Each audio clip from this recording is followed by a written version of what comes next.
नमो नमः। संस्कृतकक्षायां भवतां भवतीनां च पुनरेकदा स्वागतम्। अहमस्मि अशोककुमारः। अद्य वयं शेमुषि द्वितीयभागस्य इति पुस्तकस्य सप्तमस्य पाठस्य द्वितीयं भागं पठिष्यामः। अस्य पाठस्य शीर्षकः अस्ति सौहार्दं प्रकृतेः शोभा। नमस्ते। आज की संस्कृत कक्षा में मैं अशोक कुमार आप सबका फिर से स्वागत करता हूं। छात्रों, आज हम सेमुषि द्वितीय भाग इस पुस्तक के 7वें पाठ के दूसरे भाग को पढ़ेंगे। पाठ का शीर्षक है सौहार्दं प्रकृतेः शोभा। आदौ किंचित पुनः स्मरणं कुर्मः। प्रिय छात्राः, वने एकः सिंहः सुखेन विश्रामं करोति स्म। एकः वानरः आगत्य तस्य पुच्छम् आकृष्य वृक्षम् आरोहति। कुपितः सिंहः तस्मै वानराय दण्डनाय तस्य पृष्ठतः धावति। परं चपलः वानरः गृहीतः न भवति। अन्यवानरः तस्य कर्णम् आकृष्य तं पीडयति। किमपि कर्तुम् अशक्तः सिंहः केवलं गर्जति। अन्ते श्रान्तः तत्रैव तिष्ठति। छात्रों, एक वन में एक शेर सुखपूर्वक विश्राम कर रहा था। तभी एक वानर आकर उसकी पूंछ को हिलाकर के पेड़ पर चढ़ जाता है। क्रोधित शेर उसको दंड देने के लिए उसके पीछे दौड़ता है, परंतु चंचल वानर को पकड़ने में असमर्थ रहता है। एक दूसरा बंदर आकर के सिंह के कान खींच करके उसको दुखी करता है। कुछ भी करने में असमर्थ सिंह केवल गर्ज कर रह जाता है और अंत में वह थक करके वहीं रुक जाता है। तस्य एतादृशीं दुर्वस्थां दृष्ट्वा अन्ये खगाः हर्षेण शब्दान् कुर्वन्ति। तदा वनराजः सिंहः स्वस्य पीडनस्य कारणं पृच्छति। वानरः वदति यत् त्वं वनराजः भवितुं योग्यः नास्ति। यः स्वस्य रक्षां कर्तुं न शक्नोति सः अन्यान् कथं रक्षिष्यति। तदा काकः स्वस्य करुणायाः प्रदर्शनं कृत्वा आत्मानं वनराज इति पदाय योग्यः इति घोषयति। परन्तु कोकिलः तस्य विरोधं करोति। काकः अपि पिकस्य कृते परभृत इति पदेन संबोधयति। उसकी ऐसी बुरी अवस्था को देख करके अन्य पक्षी खुशी से आवाज़ करते हैं। तब दुखी सिंह उनसे कहता है कि मैं तो वन का राजा हूँ, मेरे से डर नहीं लगता है, आप लोग मुझे दुखी क्यों कर रहे हो। तब एक बंदर कहता है कि तुम वनराज इस पद के योग्य ही नहीं हो, क्योंकि जो अपनी रक्षा नहीं कर सकता वह दूसरों की रक्षा क्या करेगा। उसके बाद एक कौवा भी अपनी दया का प्रदर्शन करते हुए अपने आप को करुणा सम्राट बताकर राजा घोषित करता है, परंतु कोयल उसका विरोध करती है। बच्चों, आपको पता ही है कि कोयल अपना घोंसला नहीं बनाती और अपने बच्चों का पालन पोषण भी कौवे से ही कराती है। चतुर कोयल अपने अंडे कौवे के घोंसले में देती है और कौवा उन्हें अपने बच्चे समझकर उनका पोषण करता है, उनकी रक्षा करता है, पर वह बच्चे बड़े होकर के उड़ जाते हैं। इसलिए कौवा कोयल को परभृत इस शब्द से संबोधित करता है, जिसका अर्थ है दूसरों के द्वारा भरण पोषण जिसका किया जाए उसे परभृत कहते हैं। अन्ते गजः अपि स्वस्य बलस्य पराक्रमस्य विषये उक्त्वा आत्मानं वनराजः इति पदाय योग्यः इति घोषयति। परं वानराः तम् अपि सिंहः इव पीडयन्ति।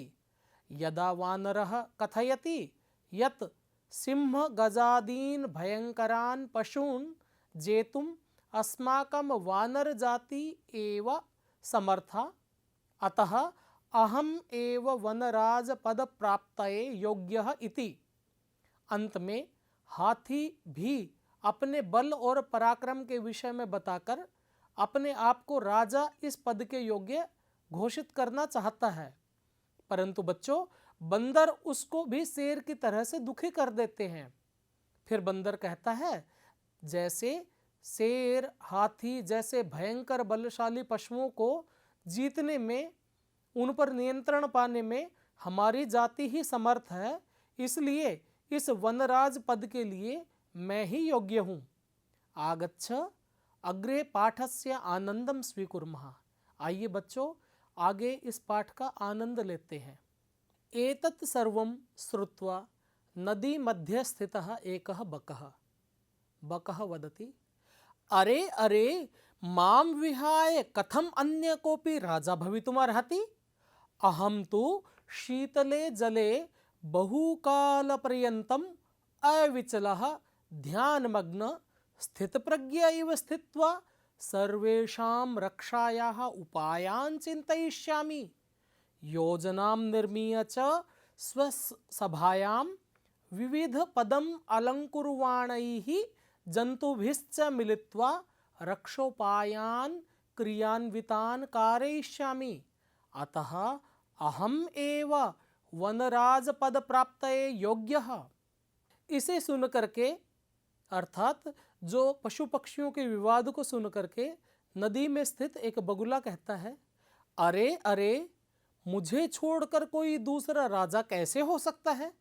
मैं तो ठंडे पानी में बहुत समय बिना हिले डुले, विचलित हुए, ध्यानमग्न तथा संशय रहित होकर के सभी की रक्षा के उपाय सोचूंगा और योजना बना करके अपनी सभा में विविध पदों पर विभूषित करने वाले प्राणियों से मिलकर के उनकी रक्षा के उपायों को क्रियान्वित करूंगा। अतः मैं ही वनराज पद की प्राप्ति के योग्य हूं। मयूरः वृक्षोपरितः साट्टहासपूर्वकं विरम विरम आत्मश्लाघायाः किम जानासि यत्।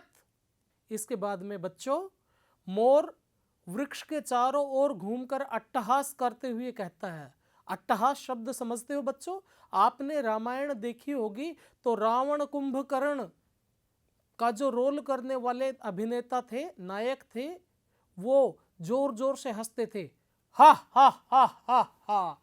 इस तरह की आवाज को हम अट्टहास कहते हैं। तो मोर वृक्ष के चारों ओर घूम करके चक्कर लगाते हुए, अट्टहास करते हुए कहता है, रुको रुको, अपनी आत्म प्रशंसा से रुको। क्या यह नहीं जानते हो कि यदि न स्यान्नरपतिः सम्यग्नेता ततः प्रजा अकर्णधारा जलधौ विप्लवेतेह नोरिव। अधुना अस्य अन्वयं पश्यामः। यदि नरपतिः सम्यक नेता न स्यात् ततः प्रजा इह अकर्णधारा नौः इव जलधौ विप्लवेत। भावार्थ, यदि राजा सम्यक न भवति तर्हि नाविक विहीना नौका यथा समुद्रे निमज्जति तथैव प्रजानां स्थितिः भवति। बच्चों, यदि राजा अच्छा नहीं होता तो उसकी प्रजा भी उसी प्रकार नष्ट हो जाती है जैसे बिना नाविक के समुद्र में चलने वाली नौका डूब जाती है। को न जानाति तव ध्यानावस्थां स्थित प्रज्ञ इति व्याजेन वराकान् मीनान् छलेन अधिगृह्य क्रूरतया भक्षयसि धिक्त्वां तव कारणात् सर्वं पक्षिकुलम एवावमानितं जातम्। मोर आगे कहता है, तुम्हारे ध्यान करने की इस अवस्था को कौन नहीं जानता? स्थित प्रज्ञ होने के बहाने से बेचारी मछलियों को छल से पकड़ करके क्रूरता से खाते हो। धिक्कार है, तुम्हारे कारण तो समस्त पक्षी समूह ही कलंकित हो गया है। बच्चों, आप जानते हो बगुला नदी में एक पैर पे भी कई बार खड़ा हो जाता है और उस स्थिति में वो तब तक ध्यान लगाए बिना हिले डुले स्थिर रहता है जब तक कि कोई मछली या कीट पतंगा उसको दिखाई न दे जाए। और जब उसको लगता है कि मैं अब इस पे आक्रमण करके और इसको अपना शिकार बना सकता हूं, तब अचानक से वो उस पर आक्रमण करके पकड़ लेता है। तो उसी स्थिति को बगुला कहता है कि जैसे भक्त कोई भगवान की भक्ति में तपस्या में लीन हो जाता है, स्थित प्रज्ञ हो जाता है, तो मैं भी वैसे ही स्थित प्रज्ञ होकर के वन्य जीव जंतुओं के प्राणियों की भलाई के लिए सोचूंगा। तो मयूर कहता है पता है तुम कैसे स्थित प्रज्ञ होते हो। तुम तो स्थित प्रज्ञ होने के बहाने से बेचारी मछलियों को जाल में फंसा करके अपने और उनको क्रूरता से क्रुअल्टी के साथ में उनको खाते हो। अग्रे वानरः वदति सगर्वम, गर्व अर्थात गर्व के साथ, घमंड के साथ। अतएव कथयामि यत् अहमेव योग्यः वनराजपदाय शीघ्रमेव मम राज्याभिषेकाय तत्परः भवन्तु सर्वे वन्यजीवाः। बंदर गर्व के साथ कहता है, इसलिए कहता हूं मैं ही वनराज पद के योग्य हूं। शीघ्र ही मेरे राज्याभिषेक के लिए सभी वन्य प्राणी तैयार रहे। मयूरः अरे वानर तुष्णीं भव, कथम त्वं योग्यः वनराजपदाय। पश्यतु पश्यतु मम शिरसि राजमुकुटम इव शिखां स्थापयता विधात्रा एवाहं पक्षिराजः कृतः। अतः वने निवसन्तं मां वनराजरूपेणापि द्रष्टुं सज्जाः भवन्तु अधुना। यतः कथं कोऽप्यन्यः विधातुः निर्णयम् अन्यथा कर्तुं क्षमः। मयूर कहता है, अरे बंदर चुप रहो, तुम वनराज पद के लिए योग्य कैसे हुए। देखो देखो मेरे सिर पर राजमुकुट की तरह शिखा स्थापित करने वाले ब्रह्मा जी के द्वारा ही मुझे पक्षीराज बना दिया गया है। अतः इस वन में रहते हुए मुझको वनराज के रूप में देखने के लिए भी आप लोग तैयार रहो, क्योंकि भगवान के निर्णय को बदलने की क्षमता किसमें होती है। बच्चों आपने देखा होगा कि मयूर के सिर पर एक इस तरह से पिच बना हुआ होता, अलग से लगा हुआ होता है। तो मोर अपनी उस ही रचना को, भगवान के बनाई हुई रचना को अपना मुकुट मानता है, कहता है कि जब भगवान ने ही मुझे मुकुट पहना करके राजा बना करके भेजा है तो भगवान के निर्णय को बदलने वाले कौन है, इसलिए पक्षीराज मैं ही हूं। इस तरह से वो अपनी बात को प्रमाणित करना चाहता है। काकः स व्यंग्यम अरे अहिभुक नृत्यातिरिक्तम का तव विशेषता यत् त्वाम वनराज पदाय योग्यम मन्यामहे वयम। कौवा व्यंग्य पूर्वक कहता, व्यंग्य होता बच्चों मजाक उड़ाते हुए, उपहास में जो कोई बात कही जाए, कहता है अरे सर्प भक्षी, नृत्य से अतिरिक्त तुम्हारी विशेषता ही क्या है। तुम में ऐसा क्या है जो हम तुम्हें इस वनराज पद के योग्य माने। बच्चों आप लोग समझते होंगे कि जो मयूर है वो शाकाहारी पक्षी है, पर बच्चों मयूर सर्प का सबसे बड़ा शत्रु होता है और जहां पर भी मयूर को सर्प दिखाई देते वह उसको मार करके खा जाता है। मयूरः यतः मम नृत्यं तु प्रकृतेः आराधना पश्य पश्य मम पिच्छानाम अपूर्वम सौंदर्यम। पिच्छान उद्घाट्य नृत्य मुद्रायां स्थितः सन् न कोपि त्रैलोक्ये मत् सदृशः सुंदरः। वन्य जंतूनामुपरि आक्रमणकर्तारं तु अहं स्वसौंदर्येण नृत्येन च आकर्षितं कृत्वा वनात् बहिः करिष्यामि। अतः अहम एव योग्यः वनराजपदाय। मोर कहता है क्योंकि मेरा नृत्य ही प्रकृति की आराधना है। देखो देखो मेरे पंखों का यह अद्वितीय सौंदर्य, पंख फैला करके नाचने की मुद्रा में। तीनों लोकों में मेरे समान कोई सुंदर नहीं है।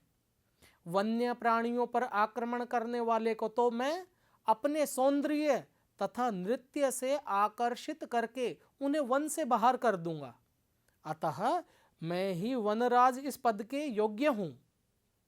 एतस्मिन्नेव काले व्याघ्र चित्रकौ अपि नदी जलम पातुम आगतौ एतम विवादम शृणुतः वदतः च।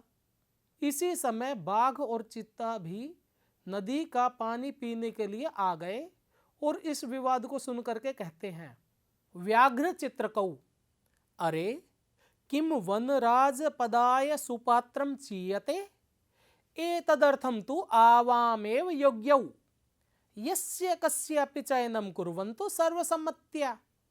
बाघ और चीता दोनों कहते हैं, अरे क्या वनराज पद के लिए सुपात्र राजा का चयन किया जा रहा है? इसके लिए तो भाई हम दोनों ही योग्य हैं। जिस किसी का भी हम में से एक का अपनी सम्मति से, सबकी सहमति से चयन कर लीजिए। सिंहः तूष्णीं भवभो युवामपि मत सदृशौ भक्षकौ न तु रक्षकौ एते वन्यजीवाः भक्षकं रक्षकपद योग्यं न मन्यन्ते अतएव विचार विमर्शः प्रचलति। शेर कहता है, अरे चुप रहो, तुम दोनों भी तो मेरे समान भक्षक ही हो, न कि रक्षक। ये वन्य प्राणी तो मिलकर के भक्षक को इस रक्षक पद के योग्य ही नहीं मानते। अतः यहाँ विचार विमर्श हो रहा है कि किसको राजा बनाया जाए। बकः सर्वथा सम्यगुक्तं सिंह महोदयेन, वस्तुतः सिंहेन बहुकाल पर्यन्तं शासनं कृतं, परम अधुना तु कोऽपि पक्षी एव राजेति निश्चेतव्यम्, अत्र तु संशीति लेशस्यापि अवकाशः एव नास्ति। बगुला कहता है कि शेर महोदय ने बिल्कुल सही कहा है। वास्तव में तो सिंह ने तो बहुत समय तक शासन किया है, परंतु अब तो कोई पक्षी ही राजा हो, ऐसा हम सब ने मिलकर के निश्चय किया है और इसमें संदेह का कोई स्थान ही नहीं है। सर्वे पक्षिणः उच्चैः आम आम कश्चित् खगः एव वनराजः भविष्यति, परंतु कश्चिद् अपि खगः आत्मानं विना नान्यं कमपि अस्मै पदाय योग्यं चिन्तयन्ति तर्हि कथं निर्णयः भवेत्? तदा तैः सर्वैः गहन निद्रायां निश्चिन्तं स्वपन्तं उलूकं वीक्ष्य विचारितं यदेषः आत्मश्लाघाहीनः पद निर्लिप्तः उलूको एव अस्माकं राजा भविष्यति परस्परम् आदिशन्ति च तदानीयन्तां नृपाभिषेक संबंधिनः संभाराः इति। सर्वे पक्षिणः सज्जायै गन्तुम् इच्छन्ति तर्हि अनायास एव। सभी पक्षी ऊंची आवाज में हाँ हाँ कोई पक्षी ही वनराज होगा, परंतु कोई भी पक्षी स्वयं के अतिरिक्त किसी अन्य को इस पद के योग्य नहीं मानता, तो इसका निर्णय कैसे होगा? तब उन सब के द्वारा गहरी नींद में सोए हुए उल्लू को देख करके विचार किया गया कि यह उल्लू तो आत्म प्रशंसा से विहीन है तथा पद की इच्छा भी इसको नहीं है, पद की इच्छा से भी यह मुक्त है, यह ही हमारा राजा होगा। तब वे परस्पर एक दूसरे को राज्याभिषेक संबंधी सामग्री लाने के लिए कहते हैं। सभी पक्षी तैयारी के लिए जाना चाहते हैं, तभी अचानक ही काकः अट्टहासपूर्णेन स्वरेण सर्वथा अयुक्तम् एतत् यन् मयूर हंस कोकिल चक्रवाक शुक सारसादिषु पक्षी प्रधानेषु विद्यमानेषु दिवा अंधस्य कराल वक्त्रस्य अभिषेकार्थं सर्वे सज्जाः पूर्णं दिनं यावत् निद्रायमाणः एषः कथम् अस्मान् रक्षयिष्यति? वस्तुतः तु कौवा यह बिल्कुल अनुचित है कि मयूर, हंस, कोयल, चक्रवाक, तोता तथा सारस आदि मुख्य पक्षियों के विद्यमान होते हुए भी दिन में अंधे बने हुए भयंकर मुख वाले इस उल्लू के अभिषेक के लिए सभी तैयार है। यह पूरे दिन सोता है, यह कैसे हमारी रक्षा करेगा? वास्तव में तो स्वभावरौद्रमत्युग्रम क्रूरमप्रियवादिनम उलूकम नृपतिम कृत्वा कानु सिद्धिर्भविष्यति। अस्य अन्वयं पश्यामः। स्वभावरौद्रम, अति उग्रम, क्रूरम, अप्रियवादिनम, उलूकम, नृपतिम कृत्वा कानु सिद्धिः भविष्यति। भावार्थं पश्यामः। उलूकः स्वभावेन रौद्रः अस्ति, सः उग्रस्वभावी अस्ति, क्रूरः च अस्ति, पुनः अप्रियवादी अपि अस्ति। अतः काकः वदति, एतादृशं रौद्रस्वभावयुक्तं, उग्रस्वभावयुक्तं, क्रूरस्वभावयुक्तं, अप्रियवादिनं, उलूकं यदि राजरूपेण वयं स्वीकुर्मः तर्हि अस्माकं का सिद्धिः भविष्यति। इसका अर्थ है बच्चों, स्वभाव से ही क्रोधी, अत्यधिक डरावने, क्रूर तथा अप्रिय बोलने वाले उल्लू को राजा बना करके हमारी क्या सिद्धि होगी, अर्थात हमारा कौन सा काम बनेगा जो इसको राजा बनाए। तर्हि छात्रा, अद्य वयं सप्तम पाठस्य द्वितीयं भागं पठितवन्तः। अद्य वयं पठितवन्तः यत् बकः राजा भवितुं स्वस्य पक्षं स्थापयति। सः वदति यत् अहं स्थितप्रज्ञः भूत्वा प्रजानां हिताय उपायान् चिन्तयित्वा स्वस्य बुद्धिमद्भिः मन्त्रिभिः सह चर्चां कृत्वा उपायानां क्रियान्वयं कारयिष्यामि। मयूरः तस्य विरोधं करोति। यत् सर्वे जानन्ति, त्वं कथं छलेन वराकान् मीनान् क्रूरतया भक्षयसि, तव कारणात् तु सर्वं पक्षिकुलम् एव अपमानितं जातम्। तदा वानरः पुनः स्वस्य पक्षं स्थापयति। स्वस्य अभिषेकाय च सिद्धतां कर्तुं पुनः मयूरः कथयति यत् ईश्वरेण मम शिरसि राजमुकुटम् इव शिखां संस्थाप्य पूर्वतः एव अहं पक्षिराजः कृतः। अपि च अधुना ईश्वरस्य निर्णयं कः परिवर्तयितुं शक्नोति। काकः मयूरस्य विरोधं करोति, पृच्छति च यत् नृत्यस्य अतिरिक्तं काः तव विशेषताः। तदा मयूरः वदति यत् अहं स्वसौन्दर्येण शत्रून् आकृष्य वनात् बहिः नेष्यामि। अनेन वन्यजीवाः सुरक्षिताः भविष्यन्ति। ततः व्याघ्रः चित्रकः च जलं पातुं तत्र आगच्छतः। वदतः च सर्वमत्या आवयोः कमपि एकं वनराज इति पदे स्थापयन्तु। तदा सिंहः वदति यत् एते जीवाः भक्षकं रक्षकरूपेण स्थापयितुं न इच्छन्ति, अतः विचारविमर्शः जायते। तदा बकः वदति यत् सिंहेन तु बहुकाल यावत् राज्यं कृतम्, अधुना कश्चित् खगः एव वनराजः भवेत् इति निश्चयः अस्ति। ततः सर्वे उलूकम् आत्मश्लाघाहीनं पदनिर्लिप्तं मत्वा तम एव राजानं कर्तुं सिद्धतां कुर्वन्ति। परम् अकस्मात् काकः तेषां विरोधं करोति यत् मयूर हंस कोकिलादयः अनेके पक्षिप्रमुखाः सन्ति, तर्हि कथम अस्य दिवान्धस्य क्रूरस्य राजारूपेण चयनं क्रियते। प्रिय छात्रों, आज हमने 7वें पाठ में दूसरे भाग को पढ़ा।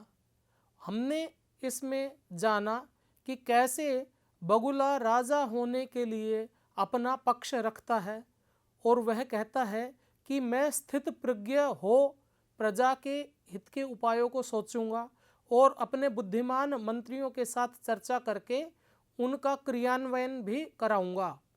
परंतु मोर उसका विरोध करता है कि सब जानते हैं कि तुमने कैसे छल से बेचारी मछलियों को पकड़ करके क्रूरता से उनको खा जाते हो।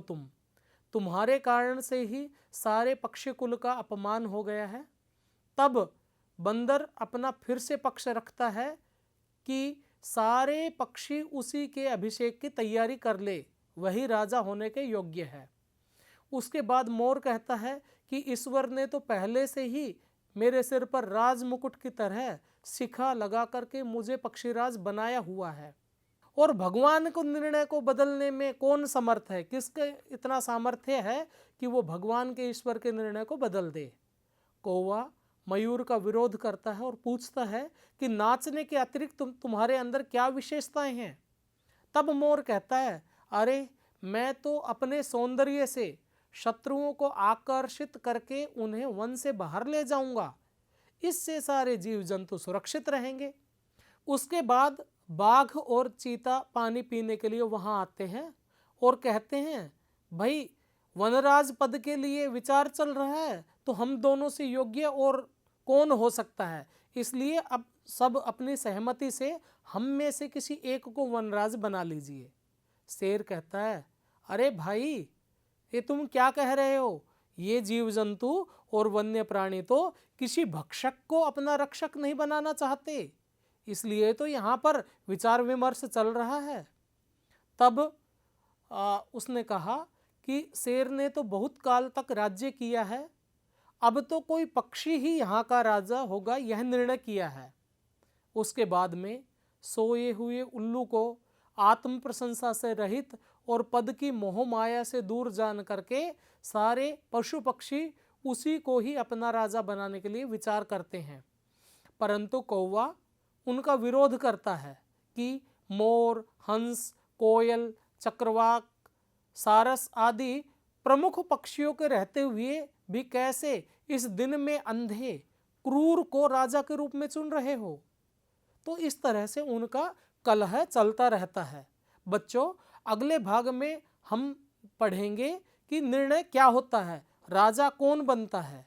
तर्हि अग्रिमे भागे वयं ज्ञास्यामः यत् कः राजा भविष्यति। अद्य एतावत् एव अलम्। मिलामः अग्रिमं भागं स्वीकृत्य। भवेत् तावत् सुखं मंगलम्। धन्यवादः।